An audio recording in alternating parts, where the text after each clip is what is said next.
Hi, I'm Amy Chappell from Amy Designs, and today I'm here to show you how to make one of the flowers of this felt flower banner. You can find the pattern for this banner in my Craftsy shop, or you can find just the individual pattern for the flowers I'm going to show today. So today we're going to be working on these two main flowers, and they're just two different sizes of the exact same flower.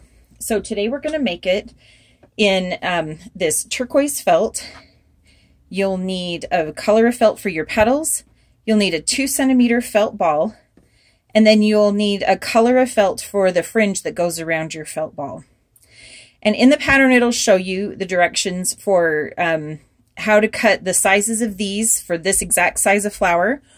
Or it comes with pattern pieces like this that you can trace onto freezer paper or print onto freezer paper. There are sheets you can get on Amazon that are pre-cut for that, or you can pin this to your felt itself and cut it out, but I find the freezer paper method works the best. So to start, once you have all of your pieces, you're not going to have your fringe already cut, you're going to have just a rectangle of felt. You're going to start with these, and I'm going to show you how to make the shape of the petals and also the fringe.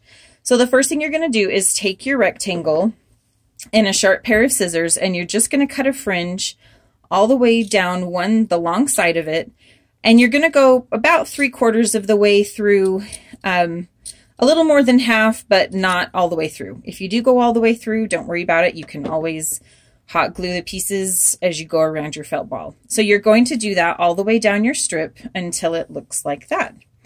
The next thing that you're going to do is take your squares and rectangles for your petals, and you're going to start shaping them into the flowers. And the way I do this is I start at one, go in about 1/3 of the way or so, and angle it up and kind of round that last so it's not a sharp angle, and then you're going to round the top corner.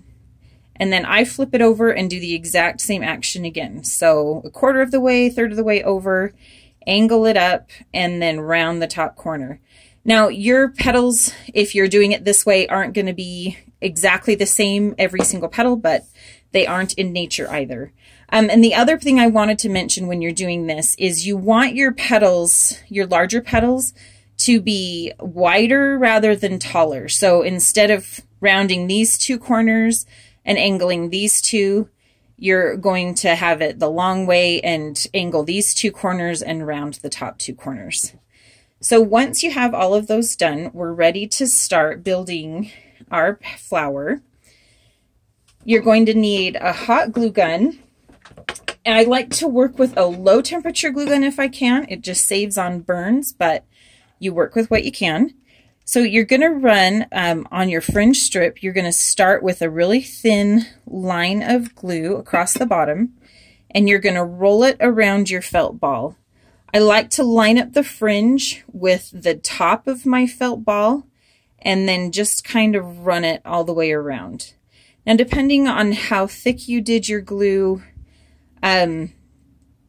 you may not have a lot of time to do that, so you may want to pre-fit it. There's a little bit of overlap here on my fringe. I don't mind that. If you don't like it, you can test it around your felt ball first, see if it fits, and if it doesn't, then you can always trim your fringe. So the next thing we're going to do is start adding our small petals first. And we are going to start by doing them in thirds. So we're going to have 3 petals evenly spaced around the felt ball for our first round. I'm going to put a line of glue across the bottom of my petal. And on this first step, it doesn't matter where the glue is. I line it up about with the bottom or just below the line of my fringe and glue it on there.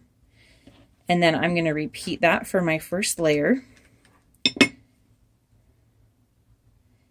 Again, we're spacing them in thirds roughly. It doesn't matter. This next layer is where the first real tip, the next real tip comes in. If you want your flower to sit more open, you're going to want to put your line of glue lower on the next round of petals. If you want your flower to sit more tall and closed up a little bit, you're going to want to put your glue a little higher on your felt petals. So down towards the bottom if you want a more open flower, and up a little bit higher, maybe even to a 1/2 inch if you want them to be a little bit more closed. So I'm going to do this one a little bit more closed. So I am going to put my glue a little bit higher on here. And then the other thing I'm going to do is I'm going to pull these 2 petals flat and then line and center this over the space between them so that it catches both of those 2 petals and holds them up together. So I'm going to show you that one more time. I'm going to put my line of glue a little bit higher. I'm going to pull my 2 petals up so that they're sitting tall, and then I'm going to center my next petal over the top of them. Now, if you go through and you first think that you want it more open, and so you glue it that way, and then later on you go back and decide you want it a little bit more closed, that one is easier to fix. You can just go back in and add more hot glue, kind of pull your petals up and do the same process with that. But if you start with it closed, it's a little harder to open it, although you can kind of just push the petals out a little bit and then you have a little bit more open. So this pattern calls for 9 small petals. So once you've done your first 2, you have 6 of them on there and it looks pretty good.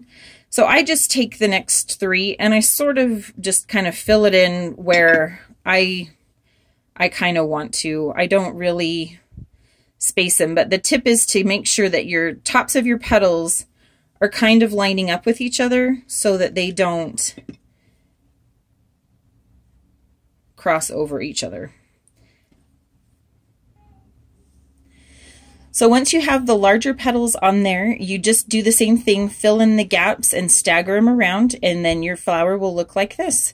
It's a super fun and fast flower, and if you want the patterns, you can go to my Craftsy shop under A. Maroney Designs, and my name is Amy Chappell, and I'm glad you were here today. Thanks so much.